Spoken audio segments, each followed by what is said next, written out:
With every matchday of the Icons Global Championship 2022, the games grow more intense, and today we have a special for you. We are going to show you all the way from dusk till dawn what it means to dominate on Riven. In the third game of the series between JT and Team Flash, Dawn chose to flap his broken wings to extinguish all of Team Flash's hopes of ever reaching the finals. While you're watching, you're going to learn the following with Riven: how to lane, how easy diving is, how to steal enemy resources, how to approach a fight, and the strongest combination of items. When you play Riven, it's mandatory to understand why Dawn chooses to play lane like he does. Shy's Renekton cannot possibly measure up to the early game potency Dawn's Riven has to offer. As soon as Dawn sits inside of his own wave, Shy isn't allowed to get close, and here's why. Dawn can simply choose to weave his first ability and auto attacks into Shy's Renekton while simultaneously clearing the wave. This difference in relative power is insurmountable for Shy at this stage, and he has to keep his distance and take what is given to him. The issue with this, however, depending on the other matchups on the map, and especially in the jungle, Shy's Renekton might be dove as Dawn is building a big minion wave that will eventually crash into Shy's tower. Briefly after, Dawn is free to choose either to dive Shy or to assist Cherry in taking away Team Flash's jungle camps.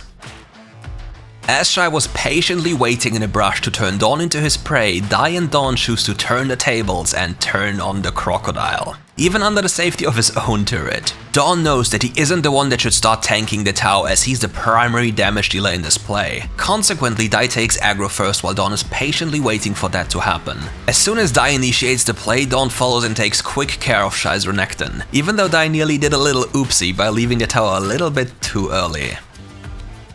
As Dawn already took down his tier 1 tower, it's time to take away the enemy's resources. Whenever you have enough information on the enemy team and you know that you're stronger in an isolated 1v1, you should always attempt to snatch away enemy camps from the enemy team. That way you'll not only deny them gold income, but also increase your own, so it's a double positive. And Dawn knows exactly that Shy doesn't stand a chance thanks to his glorious first item, the Divine Sundra. Its Spellblade passive is absolutely broken when you think about champions that have low cooldowns and can proc it consistently. Thinking about Riven, you already know what this means. Absolute domination while healing yourself constantly. How can Shy even dream of winning anymore? Spoiler, he just can't. Dawn is now finally able to unleash Riven's wrath onto Team Flash. And another thing you have to understand is that if you take down your tower and lane, you will unshackle yourself from the typical laning pattern, and you'll be able to impact the map with rotations. In this case, Dawn has set his eyes on Empty, Zaizu and Coyote as they're trying to go for a play that cannot possibly work. Before the fight starts, Dawn casts his ultimate ability to gain bonus attack damage, with which he has but one goal in mind: obliterating everything in his way. The key takeaway in this play is that Riven is able to influence the fight from afar with her ultimate ability, and she can stick to anyone thanks to her super low cooldowns. As you see, Zaizu cannot physically escape Dawn's grasp and falls eventually while trying to face Dawn's valor. Next up, you're going to witness Dawn's prowess when it comes to removing counterplay. In order to do so, Dawn flashes in her third charge of his first ability and catches Empty and Coyote at the same time. Both are trying to escape once again, but as you've already witnessed beforehand, you can't escape Dawn's Riven. This is also something we have to briefly talk about. When you're traveling around the map, you should make sure to use your abilities to your advantage. You may jump over walls with the third charge of your first ability, and you can generally just increase the speed on the map thanks to your abilities. Something you all have to know when it comes to Riven is a durability. Dawn is currently in the midst of a crazy fight and soaks up tons of damage. As Dawn survives the unrelenting onslaught, he continues to chase down Zaizu to put him to his final rest. So even after tanking the burst damage of the entirety of Team Flash, Dawn was still able to get out of the chaos and right to this target of choice. This is something Riven loves to do, and Dawn does it perfectly. Tank burst damage, go into a fight and leave it immediately afterwards to find a new opportunity on a second rotation of cooldowns, because patience is a virtue.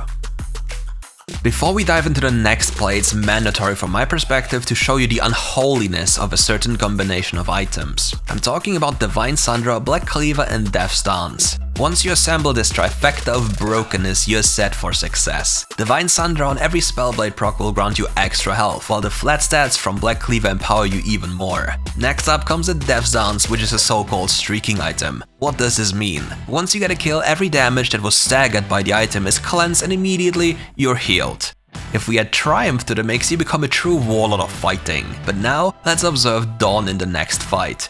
Dawn is caught by Empty's engage and is crowd controlled many times during the fight as he's left alone in the midst of the entirety of Team Flash. Coyote, Empty, Ellie, Shy and Zaizu are attempting to remove Dawn from the rift, but just as they've gotten so close, Dawn chooses to turn golden right before removing Zaizu from the equation. With that kill in his pocket, Deathstarn starts healing him for a significant amount as he leaves the fight. Now with Team Flash cooldowns burned, it's now an easy feat for JT to wipe the floor with them. But take note of Dawn's HP after the fight has ended. He is nearly back to full HP. What a glorious combination of items. And so, Dawn chose to end Team Flash's story of becoming the icon in 2022.